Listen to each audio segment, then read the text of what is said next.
Hi ഷെഫീസ് dream വേൾഡിലേക്ക് സ്വാഗതം. വളരെ ടേസ്റ്റിയും ഹെൽത്തി ആയിട്ടുള്ള അമൃതം പൊടി വെച്ചിട്ടുള്ള ഒരു അടയുടെ റെസിപ്പിയാണ് കേട്ടോ. മക്കളൊക്കെ അമൃതം പൊടി കഴിക്കാൻ മടിക്കുകയാണെങ്കിൽ ഇതുപോലെ നമുക്ക് ഈവനിങ് സ്നാക്സൊക്കെ ആയിട്ട് മക്കൾക്ക് തയ്യാറാക്കി കൊടുത്താൽ അവർ കഴിച്ചോളൂ കേട്ടോ. അപ്പോൾ അത്രയ്ക്കും ടേസ്റ്റാണ്. നമ്മൾ ഒരുപാട് പൊടി നമ്മൾ വെറുതെ വേസ്റ്റാക്കി കളയല്ലോ. അപ്പോൾ നമുക്ക് ഇതുപോലെ ഉണ്ടാക്കി കൊടുത്താൽ മക്കൾ ഇരുന്ന് കഴിച്ചോളും. അപ്പോൾ നമുക്കിത് എങ്ങനെ തയ്യാറാക്കുന്നത് നോക്കാം. ഇനി ഞാനിതിലേക്ക് 2 റോബസ്റ്റിൻ്റെ പഴം ചേർത്ത് കൊടുക്കുന്നുണ്ട് കേട്ടോ. ഞാനിവിടെ ഒരു ഫ്ലേവറിന് വേണ്ടിയിട്ടാണ് ചേർക്കണം എന്ന് നിർബന്ധമല്ല കേട്ടോ. ഒരു പ്രത്യേക ടേസ്റ്റ് ഉണ്ടാവും അത് ചേർത്താൽ. അപ്പോൾ ഇനി നമുക്കിതിലേക്ക് ഒരു 4 ശർക്കര കത്തി വെച്ചിട്ടൊന്ന് ചുരണ്ടി എടുത്തിട്ടുണ്ട് കേട്ടോ. അതുപോലെ ഒരു മുറി തേങ്ങയും എടുത്തിട്ടുണ്ട്. ഇനി നമുക്കിതിലേക്ക് വേണ്ടത് ഇത് അട പരത്തിയെടുക്കാനായിട്ട് ഇതുപോലെ ഇലയാണ് കേട്ടോ. ഞാനിവിടെ കൂവ അതിൻ്റെ ഇലയാണ് എടുത്തിട്ടുള്ളത്. അപ്പോൾ നിങ്ങൾക്ക് വാഴൻ്റെ ഇല കിട്ടുകയാണെങ്കിൽ അതിൽ ചെയ്തോട്ടോ. ഞാനിവിടെ പാടത്ത് പോയിട്ട് എടുക്കുകയാണെങ്കിൽ കുറച്ച് ദൂരം ഉണ്ട് കേട്ടോ. അതുകൊണ്ട് ഞാൻ വീട്ടിലെ പറമ്പിൽ കൂവൻ്റെ ഇലയാണ് എടുത്തിട്ടുള്ളത്. അപ്പോൾ ഇതുപോലെ ഇല എടുക്കുമ്പോൾ നല്ലോണം ശ്രദ്ധിക്കണം കേട്ടോ. മഴക്കാലത്ത് ഇതുപോലെ ഒച്ചും കാര്യങ്ങളൊക്കെ നല്ലോണം ഇലയിലൊക്കെ ഉണ്ട്. അപ്പോൾ അത് ശ്രദ്ധിച്ചെടുക്കുക കേട്ടോ. നല്ലോണം ക്ലീൻ ചെയ്ത് തുടച്ചെടുക്കുക കേട്ടോ. ഇനി നമുക്ക് ഈ പഴം ഒന്ന് ചെറുതായിട്ട് കട്ട് ചെയ്തിട്ട് നമുക്കൊന്ന് അരച്ചെടുക്കാം കേട്ടോ. നമ്മളിതിലേക്ക് പഴം ചേർക്കണം എന്ന് നിർബന്ധമില്ല കേട്ടോ. ഞാനിവിടെ പഴം ചേർത്തിട്ടുണ്ടായിരുന്നു. അതുപോലെ ഇതിലേക്ക് ഒരു 1/4 ഗ്ലാസ് വെള്ളം കൂടി ഒഴിച്ചിട്ടാണ് പഴം അരച്ചെടുത്തിട്ടുണ്ടായിരുന്നത് കേട്ടോ. അപ്പോൾ അതുകൊണ്ട് കുറച്ച് ഹാർഡായിട്ടായിരുന്നു കേട്ടോ. നല്ല സോഫ്റ്റായിട്ടൊന്നും അല്ലായിരുന്നു, ഹാർഡായിട്ടാണ്. കഴിക്കാൻ പറ്റാത്ത രീതിയിലല്ല, നല്ല കഴിക്കാൻ പറ്റുന്ന രീതിയിൽ തന്നെ ആയിരുന്നു. അപ്പോൾ നിങ്ങൾക്ക് വേണമെന്നുണ്ടെങ്കിൽ പഴം ഒഴിവാക്കിയിട്ട് നിങ്ങൾക്ക് ചുടുവെള്ളത്തിൽ കുഴച്ചെടുക്കാം കേട്ടോ. ഞാനിവിടെ ഈ പഴത്തിലാണ് ചെയ്തിട്ടുള്ളത്. അതുപോലെ പച്ചവെള്ളമാണ് ചേർത്തിട്ടുണ്ടായിരുന്നത്. അപ്പോൾ നിങ്ങൾക്ക് വേണമെങ്കിൽ ചുടുവെള്ളത്തിലും ചെയ്തെടുക്കാം. അപ്പോൾ ഇതിവിടെ അരച്ചെടുത്തിട്ടുണ്ട് കേട്ടോ. അപ്പോൾ ഇനി നമുക്ക് അമൃതം പൊടി ഒന്ന് അരിച്ചെടുക്കട്ടെ. ഞാനിവിടെ 2 ബൗൾ വെച്ചിട്ടാണ് ചെയ്യുന്നത് കേട്ടോ.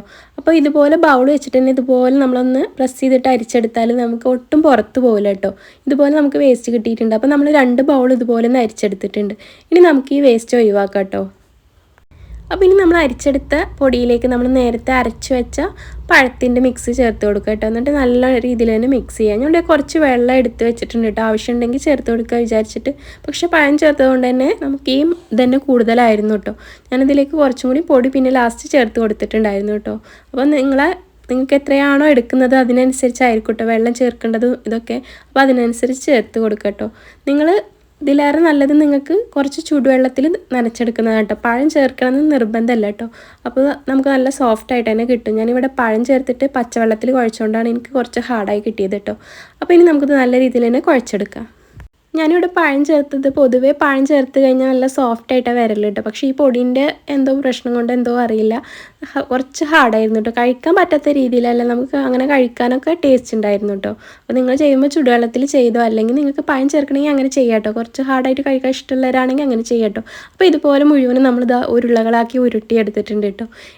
ഇനി നമുക്കിതിലേക്ക് ഒരു ഉരുള വെച്ചിട്ട് നമുക്കിതൊന്ന് പരത്തിയെടുക്കാം കേട്ടോ. കൈ വെച്ചിട്ട് തന്നെ നല്ല രീതിയിലൊന്ന് പരത്തിയെടുക്കാം.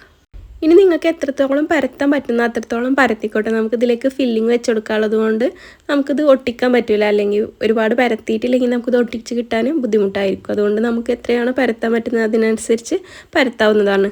അപ്പോൾ ഇതിവിടെ മുഴുവനായിട്ട് പരത്തിയെടുത്തിട്ടുണ്ട് കേട്ടോ. ഇനി നമുക്കിതിക്ക് ഫില്ലിങ് വെച്ച് കൊടുക്കട്ടെ. നിങ്ങൾ പരത്തിയതിനനുസരിച്ച് വേണം കേട്ടോ ഫില്ലിങ് വെച്ച് കൊടുക്കാൻ, അല്ലെങ്കിൽ നമുക്കിത് ഒട്ടിച്ച് കിട്ടാൻ ബുദ്ധിമുട്ടായിരിക്കും കേട്ടോ. അപ്പോൾ ഇതുപോലെ ഫില്ലിങ് വെച്ചിട്ടുണ്ട്. ഇനി നമുക്ക് ഇല ഇതുപോലെ ഒന്ന് മടക്കിയിട്ട് എല്ലാ സൈഡും ഒന്ന് പ്രസ് ചെയ്ത് കൊടുക്കട്ടെ. ഇതുപോലെ ഒന്ന് പ്രസ് ചെയ്ത് കൊടുത്താൽ മതി. അപ്പോൾ നമുക്ക് എല്ലായിടത്തും ഒരുപോലെ പ്രസ് ചെയ്ത് കൊടുക്കാം.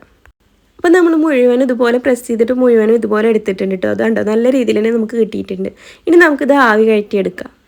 അപ്പോൾ നമ്മൾ ആവി കയറ്റാനുള്ള വെള്ളം നേരത്തെ വെച്ചിട്ടുണ്ടായിരുന്നു കേട്ടോ. അപ്പോൾ അതൊന്ന് ചൂടായിലേക്ക് നമുക്ക് ഇതുപോലെ ഓരോന്നായിട്ട് വെച്ച് കൊടുക്കാം കേട്ടോ. ഇതുപോലെ മുഴുവനും വെച്ച് കൊടുത്തിട്ടുണ്ട്. ഇനി നമുക്കിതൊന്ന് മൂടി വെക്കാം.